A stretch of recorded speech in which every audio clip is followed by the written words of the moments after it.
ప్రధాని నివాసంలో BJP parliamentary board సమావేశం కానుంది. ఇందులో ఢిల్లీ సీఎం అభ్యర్థిని ఖరారు చేయనున్నారు. అలాగే ఢిల్లీలో ప్రభుత్వ ఏర్పాటుపై చర్చించనున్నారు. ఢిల్లీ మంత్రివర్గంలో ఎవరెవరు ఉండాలో డిసైడ్ చేయనున్నారు. మరోవైపు మధ్యాహ్నం 3 గంటలకు బీజేపీ శాసనసభాపక్ష సమావేశం జరగనుంది. ఇందులో ముఖ్యమంత్రి పేరు ప్రకటించనుంది బీజేపీ కేంద్ర నాయకత్వం. బీజేఎల్పీ నేత ఎన్నిక తర్వాత లెఫ్టినెంట్ గవర్నర్ను కలవనున్నారు నేతలు. మరోవైపు రేపు ఢిల్లీలో కొత్త ప్రభుత్వం కొలువు తీరనుంది. రామ్లీలా మైదానంలో రేపు ఉదయం 12:35 కొత్త సీఎంతో ప్రమాణ స్వీకారం చేయించనున్నారు ఢిల్లీ లెఫ్టినెంట్ గవర్నర్. ఈ కార్యక్రమానికి బీజేపీ భారీ ఏర్పాట్లు చేసింది. రామ్లీలా మైదానంలో 30,000 మంది కూర్చునేందుకు వీలుగా సీటింగ్ ఏర్పాటు చేసింది. స్టేడియంలో 3 పెద్ద స్టేజీలు నిర్మించారు. ప్రధాన స్టేజ్ మీద ప్రధానమంత్రి, హోంమంత్రి, లెఫ్టినెంట్ గవర్నర్, ఢిల్లీ సీఎం కూర్చోనున్నారు. రెండో స్టేజీపై మత పెద్దలకు సీటింగ్ కల్పించారు. ఢిల్లీకి చెందిన ప్రస్తుత ఎంపీలు, ఎన్నికైన ఎమ్మెల్యేలు మూడో వేదికపై కూర్చుంటారు. సినీ తారలు, ఇతర వీఐపీలకు మెయిన్ స్టేజ్ కి ఎదురుగా సీటింగ్ ఏర్పాటు చేశారు. ఢిల్లీ సీఎం ప్రమాణ స్వీకారానికి హాజరు కావాలని ప్రధాని, హోంమంత్రి సహా కేబినెట్ మంత్రులకు సమాచారం పంపింది బీజేపీ కేంద్ర కార్యాలయం. ఎన్డీఏ నేతలను ఆహ్వానించింది. AP CM Chandrababu, deputy CM Pawan Kalyan, పౌర విమానయాన శాఖ మంత్రి రామ్మోహన్ నాయుడు హాజరు కానున్నారు. రేపు ఢిల్లీలో కొత్త సీఎం ప్రమాణ స్వీకారం గొప్పగా జరుగుతుందన్నారు బీజేపీ కొత్త ఎమ్మెల్యే రేఖా గుప్తా. దాదాపు 27 ఏళ్ల తర్వాత ఢిల్లీలో రామరాజ్యం వస్తోందని చెప్పారు. తమ ప్రభుత్వం ప్రజా సమస్యలు పరిష్కరిస్తుందని తెలిపారు. మధ్యాహ్నం జరిగే బీజేఎల్పీ సమావేశంలో సీఎం అభ్యర్థిని ఎన్నుకుంటామన్నారు రేఖా గుప్తా. शपथ ग्रहण जो दिल्ली देखेगी, दिल्ली के मन की मुराद पूरी हुई है और दिल्ली ने 27 साल बाद एक राम राज्य की परिकल्पना जिसके साथ की है उसका शपथ ग्रहण होगा. मुझे लगता है कि हर दिल्ली वासी उसको मन से आनंदित होकर देखने वाला है. हमें सूचनाएं मिल रही है, लगातार हम संपर्क में हैं और सब कार्यकर्ता शपथ ग्रहण में पहुंचने की तैयारी कर रहे हैं और अपने घर को संभाले बेचारे बड़े बड़े नेता उनके लुढ़क गए हैं. हमारे परिवार में क्या तैयारी हो रही है इसकी सूचनाएं हम सारे उनको दें ऐसा जरूरी नहीं है. एक बहुत बड़ा संगठन भारतीय जनता पार्टी है और उसमें जितने भी निर्णय होते हैं वो सामूहिक निर्णय होते हैं. बहुत तरीके से और स्टेबल तरीके से चीजों को किया जाता है.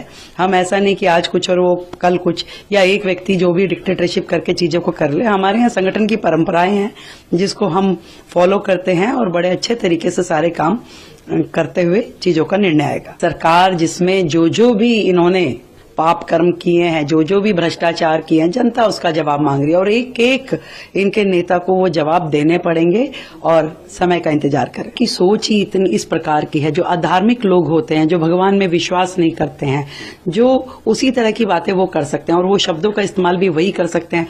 केजरीवाल यमुना जी में जहर की बात कर सकता है, ममता बनर्जी मृत्यु कुंभ की बात कर सकती है. तो इनकी सोच पे किसी का कंट्रोल नहीं है. ईश्वर ही जाने कि ये देश के ऐसे भस्मासुर हैं जो कुछ भी कह सकते हैं. రైట్. ఢిల్లీ బీజేపీ సీఎం అభ్యర్థి ఎంపికకు సంబంధించి మరిన్ని వివరాలు మదార్ అందిస్తారు. మదార్, ఎన్ని గంటలకు బీజేఎల్పీ మీటింగ్ జరగనుంది? వివరాలేంటి? కొనసాగుతూనే ఉంది. సాయంత్రం 7ంటికి బీజేపీ ఎల్పీ సమావేశం అనేది కూడా జరగబోతుంది. యాక్చువల్గా మధ్యాహ్నం 3 తర్వాత ఉండే అవకాశం ఉందంటూ కూడా ప్రచారం సాగింది. కానీ సాయంత్రం 7 గంటలకు బీజేపీ ఎల్పీ సమావేశాన్ని నిర్వహిస్తున్నట్లు అఫీషియల్గా బీజేపీ వర్గాల నుంచి కన్ఫర్మేషన్ అనేది కూడా అందింది.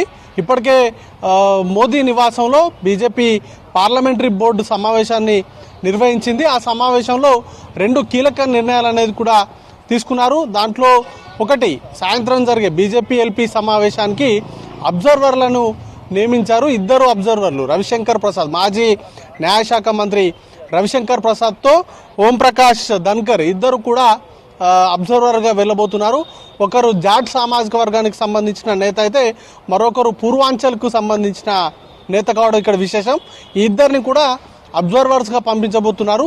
మరొకటి, ఒక తీర్మానాన్ని చేశారు. సీఎం ఎవరనే దానిపైన తుది నిర్ణయం ప్రధాని నరేంద్ర మోడీ అలాగే బీజేపీ జాతీయ అధ్యక్షుడు జేపీ నడ్డాలకే వదిలేస్తూ సాయంత్రం జరిగేటువంటి బీజేపీ ఎల్పీ సమావేశంలో కొత్తగా గెలిచినటువంటి ఎమ్మెల్యేల అభిప్రాయాల సేకరణ మాత్రమే జరుగుతుంది. దాంట్లో ఎలాంటి డిసిషన్ అయితే తీసుకునేటువంటి అవకాశం అయితే కనబడట్లేదు. ఎందుకంటే తుది నిర్ణయాన్ని ప్రధానికి అలాగే ఇటు బీజేపీ జాతీయ అధ్యక్షుడు జేపీ నడ్డాకు అప్పగిస్తూ నిర్ణయం తీసుకున్న నేపథ్యంలో సాయంత్రం బీజేపీ ఎల్పీ సమావేశాన్ని నిర్వహించి కొత్తగా గెలిచినటువంటి ఎమ్మెల్యేల అభిప్రాయాలను సీఎం పదవికి సంబంధించి సీఎం పోస్టుకు సంబంధించి వారి అభిప్రాయాలను సేకరించిన తర్వాత ఆ అభిప్రాయాలను ప్రధాని అలాగే జేపీ నడ్డా దృష్టికి తీసుకెళ్తారు. ఆ తర్వాతే సీఎం ఎవరనే దానిపైన ఈ ఇద్దరు నేతలు ఒక నిర్ణయాన్ని తీసుకునేటువంటి అవకాశం అయితే ఉంది. అయితే ఫ్రంట్ రన్నర్స్గా ముగ్గురు పేర్లు అయితే చాలా స్ట్రాంగ్గా ప్రచారం జరుగుతూ ఉంది. రేఖా గుప్తా ఇప్పటివరకు బీజేపీ పాలిత రాష్ట్రాలకు సంబంధించి మహిళా సీఎంలు లేరు, ఈమెను చేస్తే బాగుంటుందనేటువంటి ఆలోచనలు, మహిళా ఈక్వేషను వీటన్నిటిని దృష్టిలో ఉంచుకొని రేఖా గుప్తా వైపు ఆలోచిస్తున్నట్టుగా ఒక ప్రచారం సాగుతూ ఉంటే, మరొకటి పర్వేష్ వర్మ, ఆయన న్యూఢిల్లీ నియోజకవర్గం నుంచి అరవింద్ కేజ్రీవాల్ పైన గెలుపొందారు. గతంలో ఎంపీగా పనిచేశారు. అలాగే జాట్ సామాజిక వర్గానికి సంబంధించిన కీలక నేత.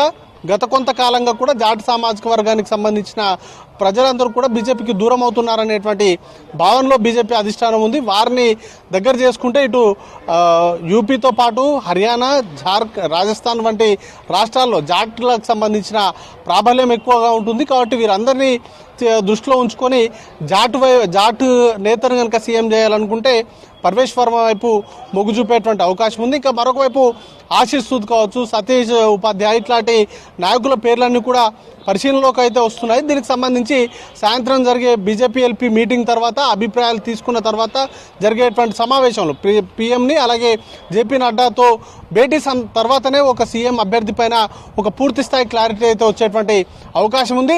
అయితే రేపు సీఎంకు సంబంధించిన ప్రమాణ స్వీకారానికి ముహూర్తం కూడా ఖరారైంది. 12:35 రామ్లీలా మైదానం వేదికగా సీఎంతో పాటు మంత్రివర్గానికి సంబంధించి సుమారు 6 మంది మంత్రులు ప్రమాణ స్వీకారం చేసేటువంటి అవకాశం ఉంది. దానికి సంబంధించిన ఏర్పాట్లు ఆల్మోస్ట్ కూడా పూర్తవుతున్నప్పటికీ సీఎం ఎవరు, సీఎం క్యాండిడేట్ ఎవరు అనే దానిపైన ఇంకా బీజేపీ అధిష్టానం మాత్రం సస్పెన్స్ అట్లాగే కొనసాగిస్తుంది. ఈరోజు సాయంత్రం జరిగే బీజేపీ ఎల్పీ సమావేశం తర్వాత కూడా ఒక క్లారిటీ అయితే వచ్చేటువంటి అవకాశం లేదు. పీఎం అలాగే జేపీ నడ్డాల నిర్ణయం మేరకు సీఎం క్యాండిడేట్ని అనౌన్స్ చేసేటువంటి అవకాశాలు ఉన్నాయి. మౌనిత.